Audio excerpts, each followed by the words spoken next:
Hello, and welcome again to the Executive Room podcast, where we delve deep into the minds of remarkable executives who have shaped the business world with their ideas and actions. I'm your host, Kimberly Afonso, CEO and founder of the KA Consulting Group, and today it's an honor to have Mackenzie Andrews join us. Mackenzie is the co-founder and chief commercial officer of NanoDropper, a company revolutionizing care for the eye region in its innovative micro-volume drug delivery solutions. In 2021, Mackenzie and her co-founders were recognized on the Forbes 30 Under 30 North America list in healthcare for their groundbreaking work. As a commercialization expert, Mackenzie leads strategic partnerships, scaling operations, and market expansion efforts to improve patient outcomes and reduce medical waste. So great. Let's get started. Mackenzie, you've built a really incredible career at the intersection of healthcare engineering and commercialization. And, you're really addressing a huge market with NanoDropper. You are also recognized in Forbes 30 Under 30. Can you share a little bit more about NanoDropper and also about your journey and, how you got to where you are today? Yeah, absolutely. And I first want to say thank you, Kimberly, for the opportunity to have this conversation and share a little bit more about myself and what we've been building at NanoDropper. So, at NanoDropper, we had a maybe kind of unconventional start. We actually started as a student team out of the University of Washington in Seattle. And we were originally inspired by actually just an article that was released that had kind of a spicy title. The title was Drug Companies Make Eye Drops Too Big and You Pay for the Waste. This was an incredible piece of investigative journalism by an author. His name is Marshall Allen, who really devoted his career to investigative journalism to unearth healthcare inequities. And our now CEO actually ended up reading that article and was just so inspired to do something about it. We were research colleagues at the time in actually a neuroscience lab, nothing to do with eyes, but we had kind of that experience of working together. So when she approached me and a couple other colleagues with this idea to address the waste that's currently present in eye drop delivery, and all of the downstream issues that this is causing for patients, we decided to start this little side mission, separate from our research, separate from our academic pursuits. And that's what really laid the foundation for what NanoDropper is today. NanoDropper is actually named after our flagship product, which was directly inspired by that article, which is just an adapter that goes onto the top of eye drop bottles to reduce the droplet volume, because it turns out that current eye drop bottles actually administer drops that are about 5 times larger than what the eye can actually absorb. So obviously there's a ton of waste, excess cost, and ultimately these issues are actually leading to patient blindness simply because they can't afford or tolerate their vision-saving medications. So we launched the NanoDropper adapter back in 2020. Very interesting time to be launching a medical device. But since then, we've experienced a lot of success in the industry, really great adoption by doctors and patients, helped out a lot of folks to be able to afford their medications as well as making them more comfortable. And now we're just really excited to continue expanding because this is really just the beginning for us. We're rolling out some new products and doing a lot of fun stuff. Oh, great. And I would love for us to hear about some of the new things you're working on a little bit later in our conversation. But, I personally was really inspired when I heard your story because I never thought that, I'm sure anyone outside of your industry wouldn't think that that's such a big market. But when you mentioned the things that you were just saying about, you know, too much product, people not being able to tolerate it, and also the cost. I can imagine that's a huge market that you are serving as a lot of people need, eye drops for whatever reason. So, yeah, tell us a little bit more about that. What are some of the biggest things that you're seeing that NanoDropper is, helping in the industry, and also, your success. So you've come from, as you mentioned, a student-led initiative, which I think is really, really cool. There's not many companies that start that way. But yeah, tell us a little bit more about that as well. Yeah, absolutely. So, kind of starting with the first question about all of the different things that NanoDropper is able to address. So, that original article really focused on a specific patient segment, and that's the glaucoma patients. So, glaucoma is a progressive disease that currently has no cure. And so, when someone is diagnosed with glaucoma, basically the way that we manage that disease, first line still, is with eye drops. And typically, once a patient is diagnosed with glaucoma, they're going to be on eye drops more than likely for the rest of their life. And this might mean that they're taking multiple drops multiple times a day. And these medications can be extremely expensive. We're talking up to $500 for a tiny 1 month supply. And that's exacerbated by the issue that a lot of patients actually run out of their drops before the end of the month or before insurance will kick in and cover that next refill, which means that folks are at the pharmacy counter having to choose to pay out of pocket this exorbitant expense for medication that's necessary for them to maintain their vision, or to skip doses knowing that every missed dose is contributing to their irreversible vision loss. So, for all of those reasons, glaucoma is still by and large our number one use case. But since starting the customer discovery process, designing the device, and subsequently launching it, we found that eye drops and this issue of oversized drops is really a ubiquitous problem. It's probably pretty challenging to find any person who has either not used eye drops themselves or doesn't at least know someone who uses eye drops. So it really is a very common issue. And like you said, a lot of people just don't think about it. Maybe you're using an over the counter artificial tear or rewetting drop, and when that little bit is running down your face, making a mess, you don't think much of it. But when we're talking about these more expensive, high risk disease states, it can make a really huge difference. So, glaucoma is still number one, but we have a lot of other indications, whether it's your post cataract surgery drops or even chronic dry eye disease medications. There's some pediatric use cases for kiddos with myopia or nearsightedness. And then folks even use it for their over the counter drops. I actually use it for my personal like redness relieving drops in the morning. And then doctors can even use it in clinic for all of the diagnostics that they're using in the practice. So their dilating drops, any numbing drops they might be using. So it really does have a pretty substantial market and potential for just helping folks across the board, whether that's reduction in waste, reduction in side effects, improvement in affordability. So, and yeah, I think that starting as a student team gave us kind of a unique positioning when it came to this problem, because it turns out when we were looking at what folks had tried to do in the past is that basically every doctor learns about this issue in their training. They learn that these drops are too big, but there just wasn't a commercial solution. There were a couple patents that had been filed by ophthalmologists trying to address this issue, but I think it really did take kind of this fresh set of eyes, maybe a little bit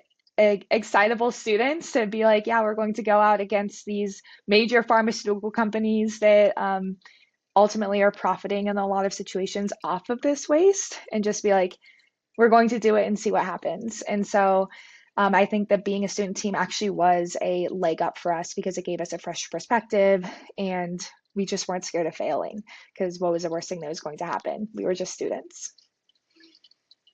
Incredible and very inspiring. I think for any students or anyone who, is mentoring or knows students, that, what you're doing also at that point in your life can really make a difference and can really lead to long-term, great results. So, really inspiring to hear that. Now, I'd love to hear, I know we spoke beforehand and you were mentioning expanding into East Asia, collaborating with Korean government to integrate, value-based care principles into their healthcare system. what challenges have you encountered in bringing your solution to international markets, and why is this expansion so much of an important step for your company? Yeah, absolutely. Kind of starting with that idea of value-based care. I think that it's important to preface that most of the world still doesn't operate off of value-based care. And the US is a really great example. We have what's currently called a fee-for-service system, where every service, every diagnostic, every exam, everything that's done has a price tag associated with it, and we're paying for that. And value-based innovation or value-based systems really try to challenge that model by emphasizing outcomes with cost reduction. So the equation for value-based care is that value equals outcomes times the patient experience divided by the cost of care. So we're really kind of flipping the paradigm of how we're thinking about prioritizing and rewarding healthcare innovators and doctors and the system as a whole. And so when we are starting to look at other markets, like our expansion into South Korea, there is a number of barriers because every single system is different, both from a structural perspective. So the regulatory pathway, their payment models, are they a single payer system? Do they have dispersed payments like the US? But also culturally. So how much cost are the patients in a given country willing to bear for their healthcare if your product is an out-of-pocket expense?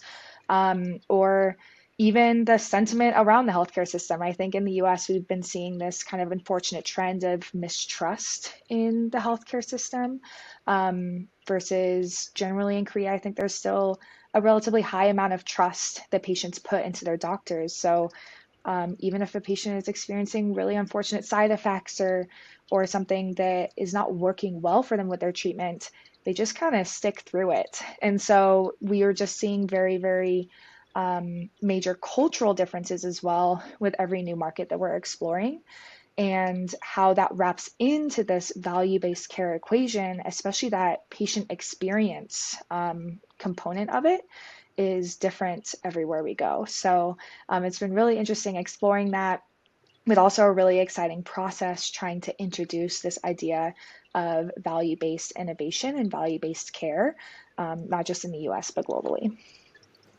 Wow, incredible. And also really interesting to hear about the cultural differences, especially with trust. That's such a great point that I'm really glad you shared with our listeners.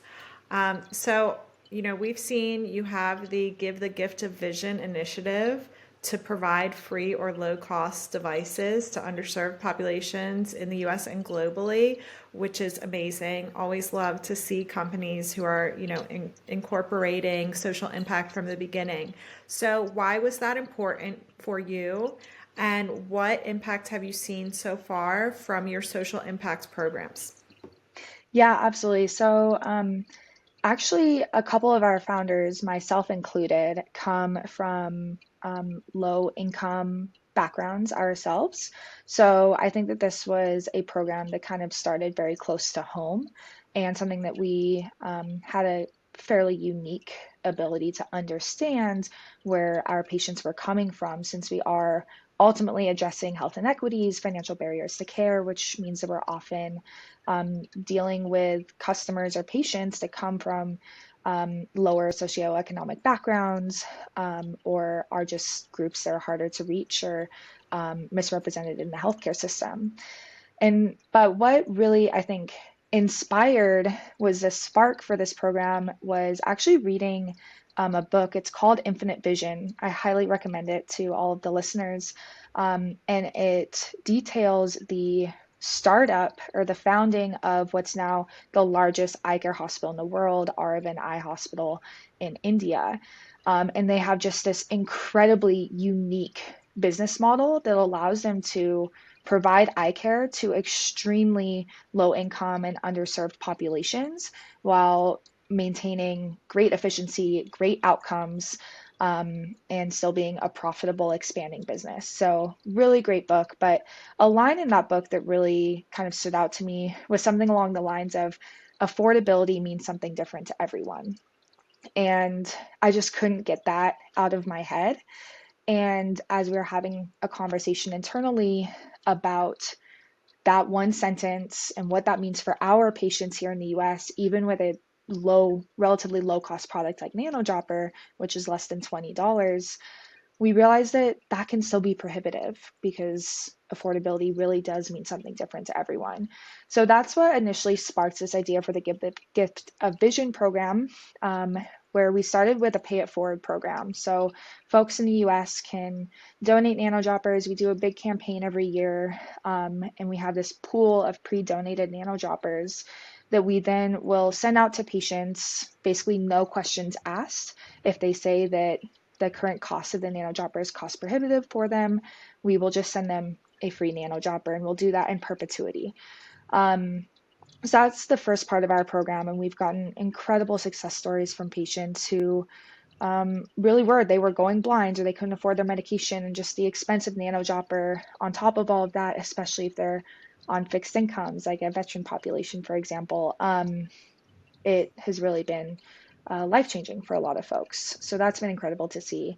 And then the second part of the program that we started up is what we call our Global Vision program, where we partner with nonprofits to then bring NanoDroppers into low resource settings globally, because we know that the issue that we're solving is not just a domestic problem. It's something that affects folks globally, even to the point that in a lot of resource settings, glaucoma care is just not pragmatic because it is a chronic disease, and getting medication into those regions for folks to continue using the rest of their life is just not pragmatic or affordable for a lot of these nonprofits. So we're working with these nonprofits to try to make those interventions more pragmatic, to actually address some of these vision-threatening conditions in lower resource settings around the world. Wow, incredible. And really great to hear about how that impact happened so quickly. It wasn't something that needed to take a long time. You implemented the program and you're already seeing results, which is amazing. And yeah, we would be happy to share afterwards any links as well. We'll put them in the call notes, in the show notes, about where people can either learn more about that program or, sponsor or collaborate. So we'll share that with everyone listening as well. And I'd love to hear a little bit more about leadership now. I thought it was really impressive. Again, 30 under 30, we know that's really difficult Forbes to get onto. So Forbes list to get onto. So congrats on that. And you're a founder, a CCO, and overall leader. So what are some of your key leadership principles that have guided you throughout your career? And how have these principles shaped your approach to driving innovation and leading your team?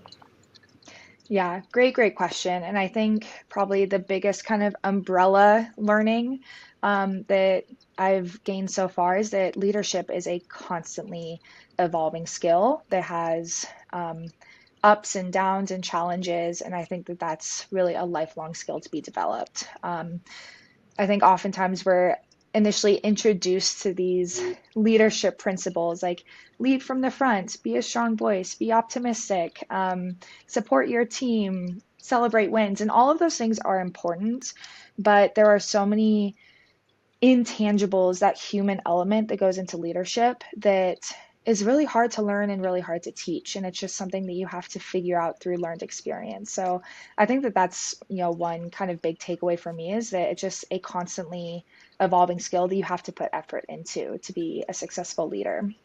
But with that, some of the more tangible things I think have benefited NanoDropper is realizing that it's okay to disagree, whether that's leadership with the rest of the team members, leadership to leadership, among your employees. Disagreement is okay. Disagreement is good and it's important, and that's what leads to kind of pushing the needle forward, and is oftentimes really important in some of those difficult decisions. So it's okay to make a decision that not everyone is happy with, and just kind of keep trugging along. But the flip side of that is it's also really important to be humble and understand or recognize when a decision didn't go the way you expected, and willingness to see that, pivot, make changes, and just have there not be egos involved. I think it's very easy to, if something was your idea or your decision, to feel ownership or feel like you have to make it work at all costs. And letting go of those egos, embracing a sense of humility, and trying to lead the team with that example and that mindset. And so that's something that I'm personally working on, and hoping that we can grow as a team. Um, and then on top of that, I think it's just really important, since there are going to be these disagreements or difficult decisions to be made, to have a set of core values. So that's both with the company and personally. So, for example, at NanoDropper, our core values are transparency, equity, integrity, and advocacy. So when we're really having a hard time making a decision, we try to fall back on those core values, and see if that can kind of shine the light in one direction or another. But it's also important to have personal values, so that you're never making decisions against your personal values. And if that does happen, that you're open and willing to have those conversations as well with your team. Love that. And I completely agree with the core values, personal values, and also what you said about, learning along the way with leadership. It is a really human thing. When you were speaking, it just made me think of an example the other day where a really good friend of mine who is a really, high up leader in a large corporation, we were talking about leadership, and he said that uh, his team still remembers when he brought in donuts. Like that made a really big impact on his leadership. So, sometimes it can even be things that I think we all learn along the way that, it's not necessarily just in a book. So, thank you for sharing that with us.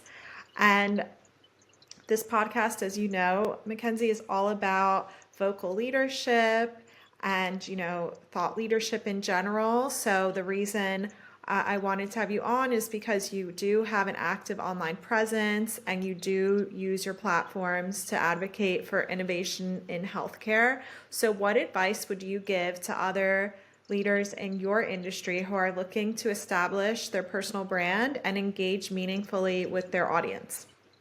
Yeah, absolutely. I think, especially in healthcare, but I think that this goes for business generally, is that we are always operating in a very complex system. There's always going to be a lot of opinions, a lot of decisions that are made that are outside of your control, and you kind of have to weave your way in and figure out where you personally and where your company fits into everything.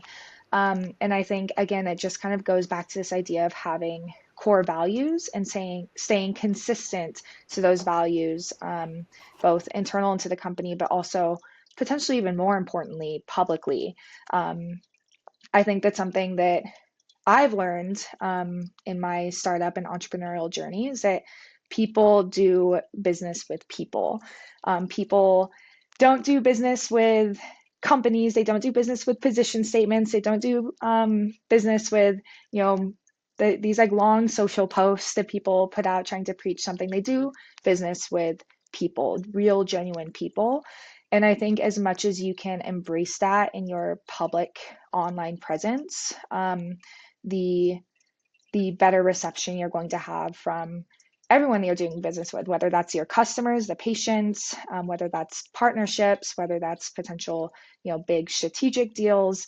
At the end of the day, it's a person-to-person conversation that moves the needle along. So um, I think our founders have taken kind of a unique approach on social media where we actually keep our personal social medias pretty human. Like we're not constantly posting about the company. We're not, it's not like that's the only thing we talk about publicly online. And I think that that does add the human element to your online presence. I mean, to the point that I even have some of our patient customers following my personal social medias, and those folks have become some of our biggest advocates and kind of spread the gospel of NanoDropper to their friends and family. So I think that that just speaks really strongly to, don't post just for the sake of posting. Don't put empty words out there because you think that it's something that people want to hear. Just be yourself, be a human when you disagree with something.